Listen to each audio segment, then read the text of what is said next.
Telling Temba about a wonderful program she watched on television. The show gave a national award to heroic people who put themselves in grave danger to help someone they hardly knew, she told him. And Temba replied, "That sounds a lot like getting married." Good evening. How's lockdown level 1 treating you guys? But I'll tell you what, I know you too well. You guys have been on level 1 for as long as you've wanted to have it. This was just official from the president. I know you've been on level 1. Well, welcome to Motivation Monday on Talk with Rams Live. We are on Facebook, Instagram, and you can also find us on YouTube. Talk with Rams on all platforms. Thank you so much for joining us and for choosing us. We are on part 3 of our key definers of success with Dr. Thando Sibanda, our resident personal development coach. In the past 2 weeks, Dr. T took us through the first definers of success. The first was hunger, and then self-esteem. And tonight we focus on the importance of self-discipline. Now, we normally tell you to have pen and paper for the show. Tonight, I suspect you will also need a box of tissues. It's gonna be awkward before it gets easy. Trust me, I suspect it's gonna get very awkward. Good evening, Dr. T. Good evening, my brother Rams. How are you? Today's my turn. I'm dark and lovely, man. I like that, Dr. T. And so am I. I'm dark and lovely. Yes, sir. I know. I'm very excited to be here. You know, yeah, it's great. It's great to be on this platform. It's very good. I mean, it's better than being on the EPL if you're a Man United fan, isn't it, Dr. T? Yeah, well, it's an ouch time for some of us, man. Don't worry. If it makes you feel any better, I'm a Chelsea fan. All right. No. Then we're good. Yes, but you know, my excuse is that I lost to the champions this weekend. You can't say the same. No, I know it's painful. We just lost. That's where it ends. Full stop. Full stop. Yeah. Okay, so let's recap a little bit, Dr. T. You know, both for people who were not with us last time, but also just to remind ourselves of where we are. The first key definer was hunger. Let's give us a bit about the hunger issue before we move on to the others. Sure. Well, the whole concept of hunger says that it's important to be hungry for success. It's important to have that capacity, that drive within you. You know, remember, hunger is a feeling of discomfort or weakness caused by a lack of food. You know, and it's coupled with a desire to eat something. And you find that people that become successful have got this hunger. They are able to stay hungry, and that enables them to really push and increase their capacity for success.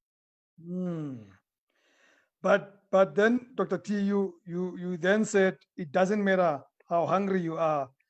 If you have a low self-esteem, it's going to be difficult for you to succeed. Oh, absolutely. Because self-esteem is the immune system of consciousness. You know, a self-esteem means how do you esteem yourself? How do you estimate yourself in your own eyes before you even look at other people, or before you even deal with other people? And so we found that self-esteem is more than just that innate sense of self-worth. It is actually that internal picture from which you take reference for everything else that you do externally. You know, that's why someone with a low self-esteem, you know, they will sabotage themselves in their own eyes before they ever do anything external. Okay. Okay, I must tell you, it was awkward last week, but I tend to think that tonight is going to be even more awkward, Dr. T. And it's just my suspicion. So let's get down to it. And while we get down to it, I must find I tried to write them down, but I forgot about it. There were questions that came for you right at the end last week. So I want you to respond to them tonight at some point. So when I find them, I'll get you to respond to them. But let's then get to self-discipline. What are we talking about? Right. Wow, self-discipline. I know this is a bit of a deep topic, but Rams, a lot of people have got dreams and goals, plans, strategies, roadmaps, for where they want to go, which is all really well and good. But one key ingredient that is missing and most often results in frustration through unfulfilled goals is what we call lack of self-discipline. In fact, the true meaning of discipline means to learn or to teach, which comes from the Latin word disciplina, right?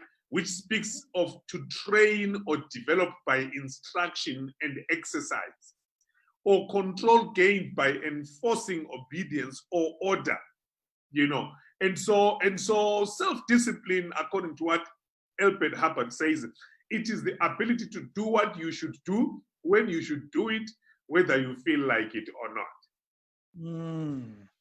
So that's what it is, whether you feel like it or not. Absolutely. So I can't say I'm not in the mood to be self-disciplined. No. You cannot be. Self-discipline is the oil in the engine room of success. In fact, there are thousands of success principles that are out there, Rams, but without self-discipline, none of them work. And with self-discipline, they all work. So in terms of whether strategies out there work or don't work, they've got to be oiled by self-discipline. It is the key to personal greatness. It is the magic quality that opens all doors and makes everything else possible. Remember, with self-discipline, an average person can rise as far and as fast as his talent can take them, right? But without self-discipline, a person with every blessing of background, education, opportunity will seldom rise above mediocrity. It all rises and falls on self-discipline.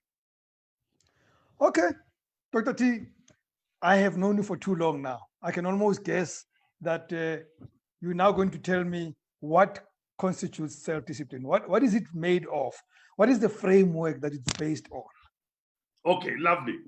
I think it's very key to understand self-discipline in terms of its definition by frameworks. I want us to start there tonight, right? So self-discipline sits on the same framework as self-mastery. So a definition of self-discipline is actually self-mastery. This says that success is possible only when you can master your own emotions, appetites, and inclinations. People who lack the ability to master their appetites become weak and dissolute, as well as unreliable in other things as well. So there's a knock-on effect there. If you are unreliable in one thing, most likely you become unreliable. There's a domino effect of it. So self-discipline sits on a framework of self-mastery. That's number one. Number two, self-discipline can also be defined as self-control. This is a very big one. It's a very big one.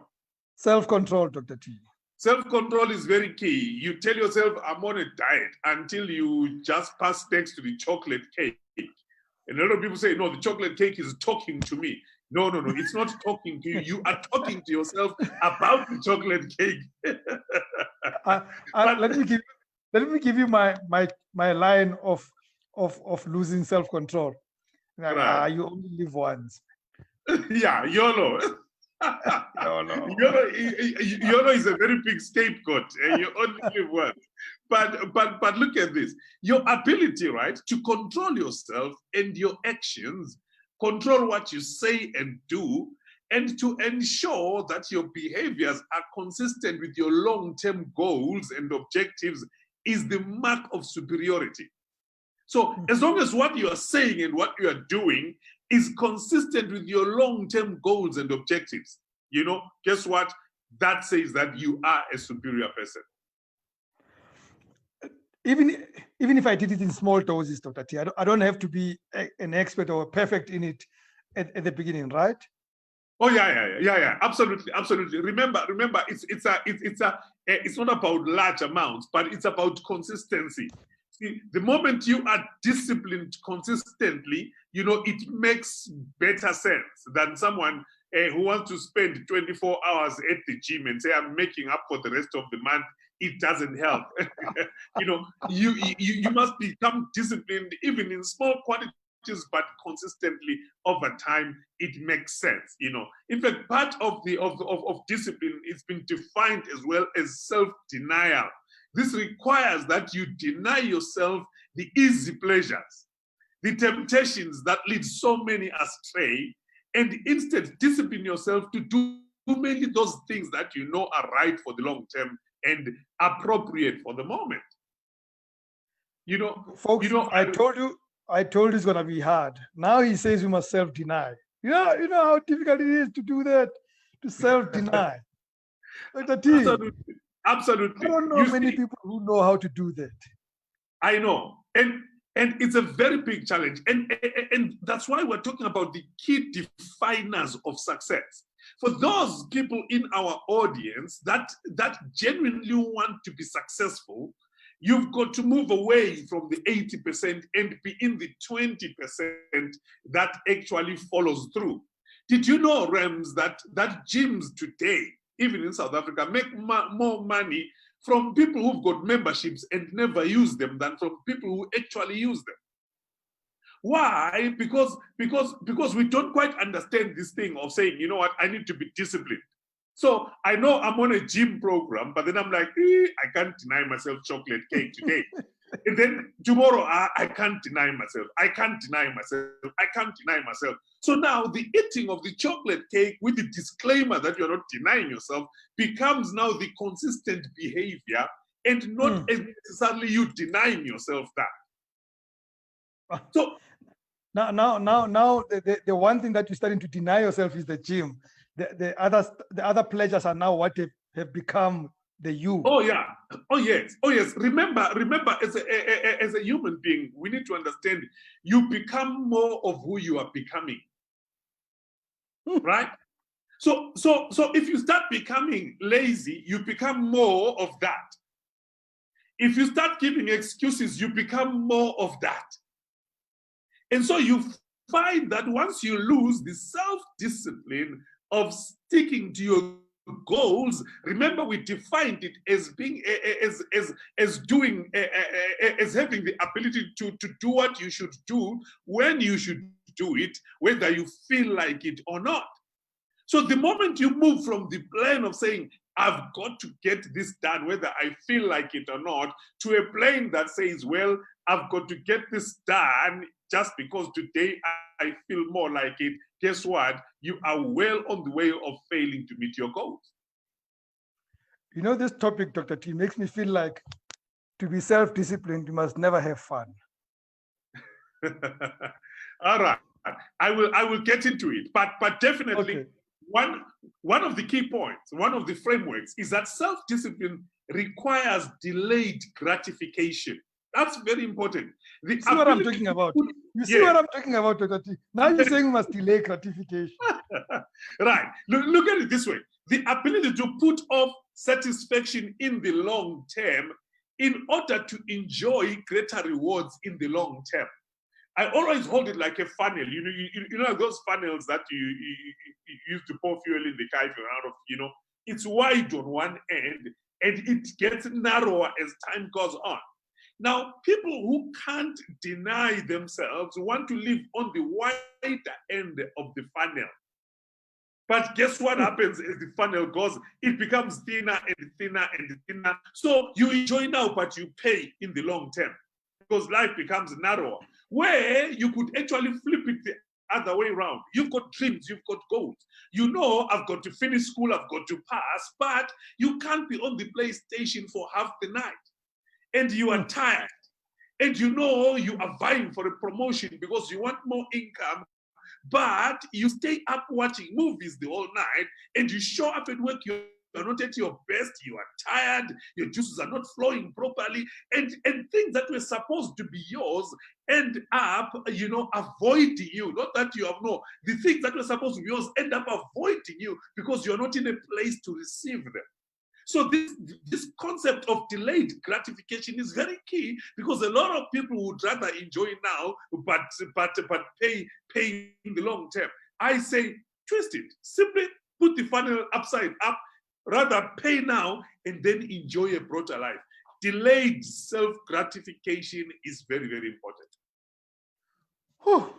Okay, I know that you're not on on social media as we speak, but you are not popular tonight, Dr. T. I mean, people are like, people are hating. People are hating out there. Like, let me take it further. Let me take it further, my brother. Okay.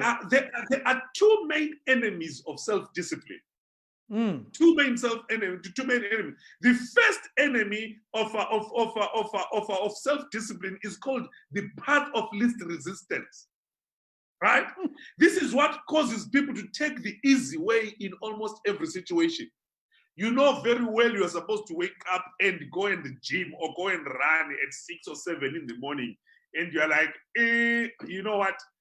Today is a bit cloudy. Even everyone can understand. Today is this. You develop a culture of making these excuses that allow you to take the easy way out.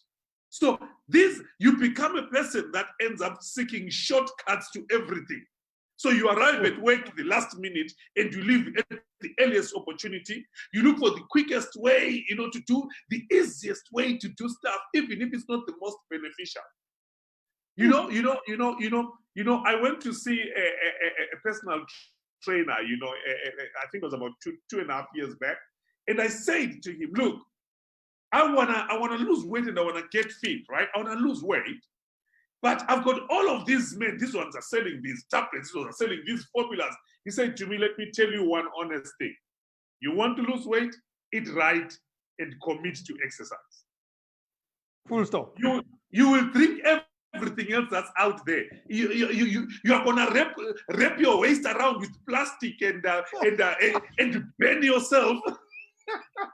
It's not gonna work if you are somebody who wants to take the path of least resistance. Some things, it's the sweat, it's the real sweat that brings about the result. Let's have a bit of fun, guys. Let's have a bit of fun. Please share your own stories about how you've been trying to lose weight. I think Dr. T is so personal tonight. I'd like to hear what you guys have been doing. And I'd like to know about how much you sleep when you're not supposed to be sleeping. I saw one where apparently you need to put Vicks around your waist and then you bubble wrap yourself. I said, that's the path of least resistance, my brother. The other enemy of self-discipline is the expediency factor, right? Which is an extension really of the law of least resistance. It's even worse because it leads people to failure and underachievement. This principle says people invariably seek the fastest and the easiest way to get the things they want right now, with little or no concern for the long-term consequences of their behaviors. This is where you will destroy the infrastructure so that you can get immediate gratification, and you forget about the long-term implication of what you are doing. We find that a lot in our society today. So then people do what is expedient and what is fun and easy rather than what is necessary for success. Well, I see that a lot when I listen to the Thando Commission. A lot of experience comes out there when people did not do what is right just to chase what is good for them, and now we're seeing it come back to bite all of us.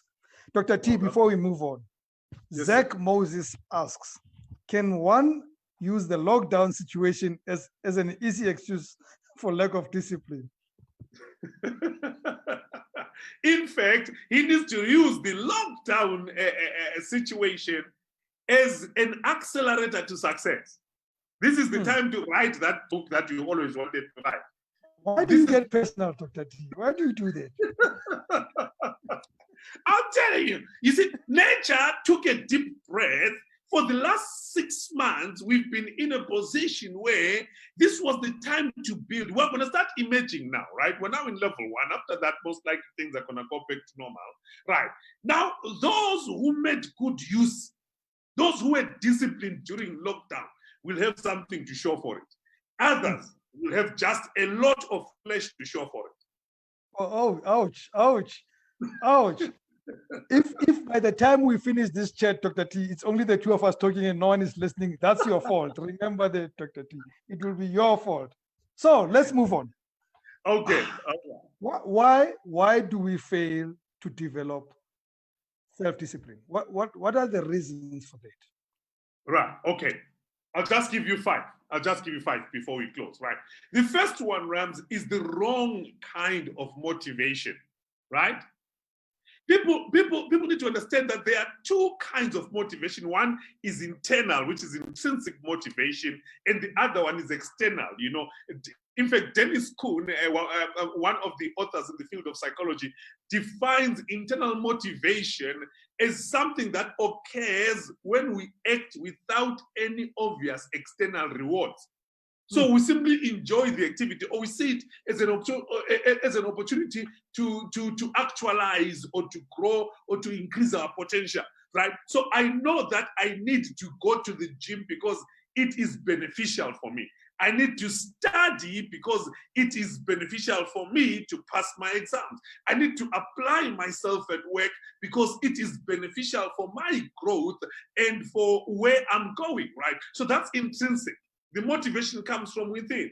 And then there is external motivation, which is also known as extrinsic motivation, which is defined, in fact, there's a sports psychologist, Peter Terry, he speaks to it as motivation that comes from the outside. For example, such as a motivation to win a medal. I want to win that medal. I wanna do this. I want to do that. You see, competition comes with external motivation. I want the cup. We want to be the champions of Europe. We want to be this and that. You know, now those financial rewards or external rewards or the goals that are out there become then a motivator. Or the fact that, you know what, we call it the beach body. I want to get my beach body. Why do we want the beach body? It's because we want to show up at the beach and throw the shirt off and show off the 6-pack. You know, the motivation is external. But you see, the type of motivation you need to stick to your fitness program and build your self-discipline is intrinsic. You need to be able to drive yourself even if there is no external motivation. Some of us struggle to become self-starters in encouragement. You've got to be able to encourage yourself first to be disciplined even without an external carrot. It's very, very important. Okay. That's one. What's number 2? Okay. Right. Number two. People lose self-discipline because of this concept of lack of enjoyment. I think I'm going to come back to what you spoke about a little bit there. It's important to choose what you enjoy. When you are building self-discipline, it's great, but it doesn't always mean that you've got to choose the things you don't like. And let's not confuse this with doing things that are uncomfortable for the purpose of growth. But for example, if you are developing a self-discipline, you're going to the gym, right? And you naturally love cycling. Don't just go and kill yourself on the treadmill when there's a spin bike there. So cooperate with your building of resilience, your building of patience, your building of that discipline by choosing some of the things that you like. Discipline is much easier to develop if you choose things you like more than those that you don't. You are likely to stay on the path because you are enjoying what you're doing. Oh, absolutely. You will see even when you go and see a dietitian will tell you, no, it's not about dropping everything. No, because otherwise you won't last a week. It's about creating a lifestyle in what is permissible so that you don't binge on what is not permissible. So you choose, here is a range of what's permissible. What do you like out of this? No, I like 1, 2, 3, 4, 5. Then let's go with that and let's build from there. So a lot of people fail because we want to be, we want to jump from one extreme to the other. And that is what always takes us back. Funny you should mention a dietitian. Yvonne Mashita writes, I'm a dietitian. I know that self-discipline brings great results for my clients, and in turn, they become healthier. Although, for my clients, appetite and food addiction are two major challenges on being disciplined, but it starts with a person wanting to make it. So very interesting that you actually speak in the language that Yvonne speaks. And that's very powerful that Yvonne says that, because remember, it comes back to what we spoke about in the beginning. That, Yes. that food addiction is actually a neural network that was built probably because somebody did not focus on what they should have been doing. So what they were not doing ended up becoming their habit. It ended up becoming entrenched. And so you find that then that becomes a challenge. And that's why people sometimes relapse. You know, you get on the program for a week or two, and then you go to a party, you forget yourself. By the time you realize you've gone through the whole buffet, you know, and and then now you've got to start from the bottom. It's very important. It's very important that we keep focused. And a third point, Rams, is lack of support. A lot of people struggle with self-discipline because we want to do it on our own. We don't have a community that supports us in our direction and towards our goal. I say you need to have a community around you that buys into your discipline.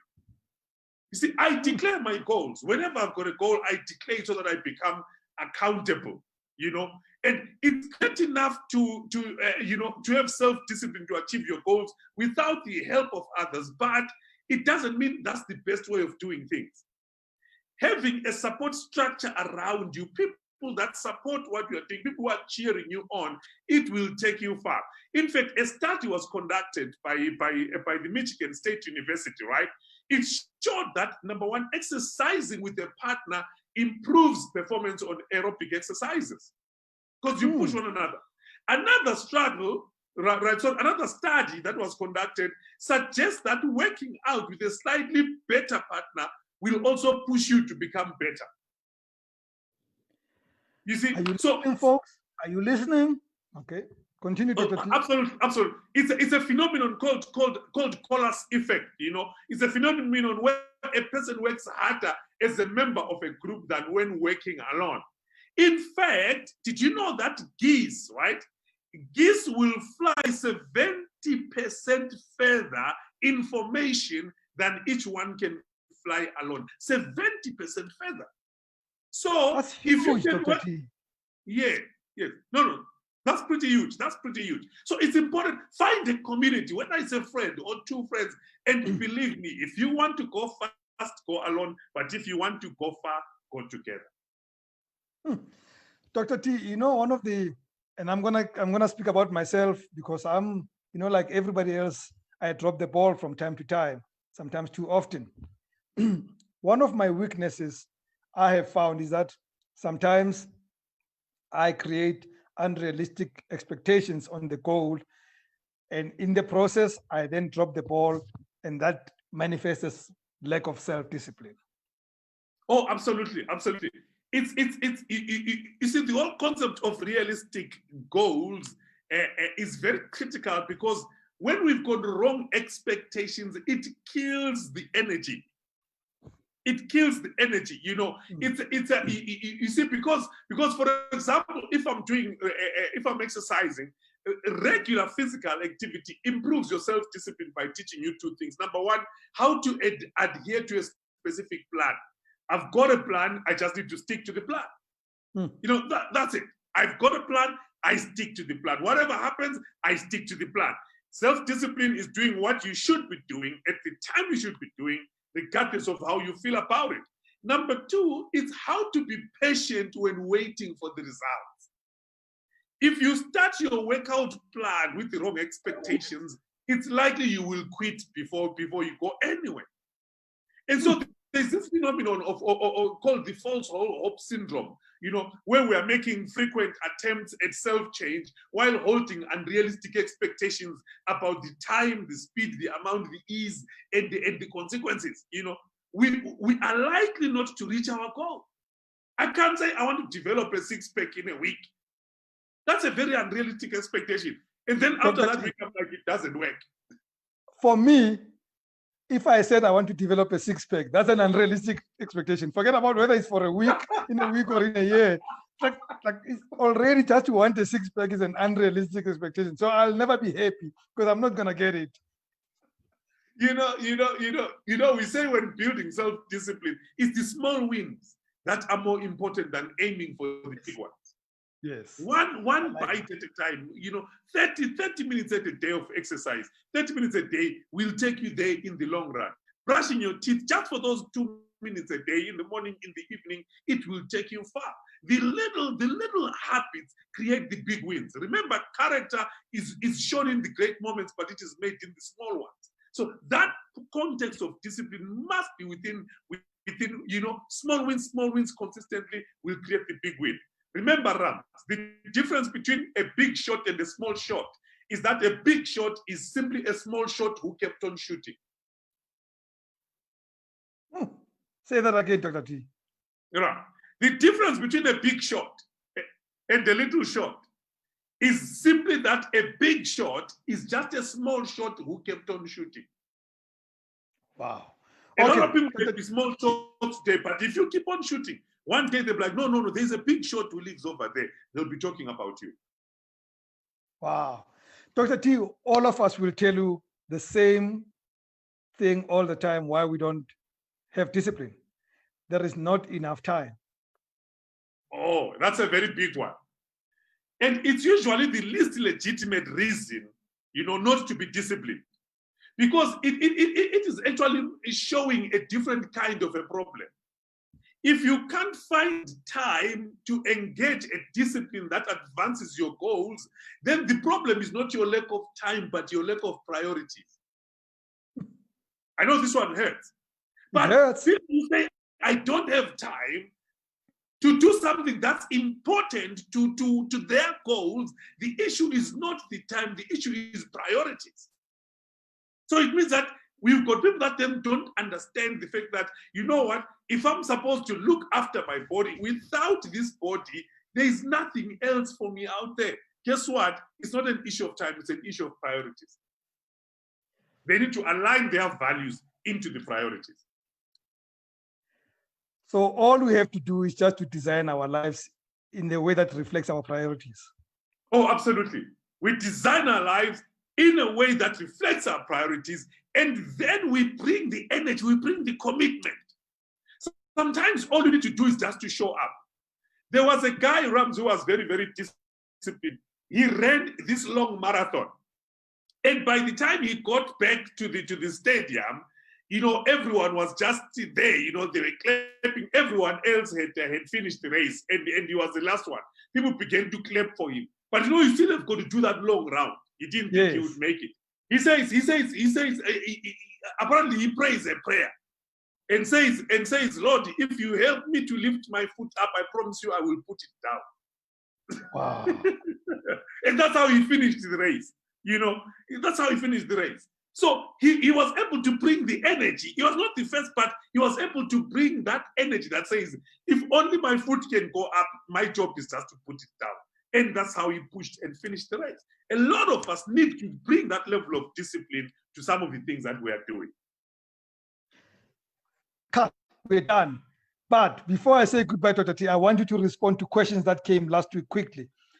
Right. Khao says, does a person's character affect or dictate his or her self-esteem? How can you reverse the results if they reflect low esteem? I'm so solid in my self-concept. I think that is something that we need to apply. Then we will quit living life on the basis of some of the external influences there, but rather on our goals and our deepest priorities. I am not going to say more. Good night, Dr. T. Thank you. Thanks, Rams. Thank you so much. I hope people are not angry with me tonight. I hope they come back next week. I pray. Guys, if you're not happy, I'll get rid of Dr. T. Please come back. No. He's not going anywhere. In fact, now we can say officially that private webinar that Dr. T and I have been talking about is coming in 2 weekends from now. You'll get details about it tomorrow. We finally conceptualized it. It's coming. So we're done.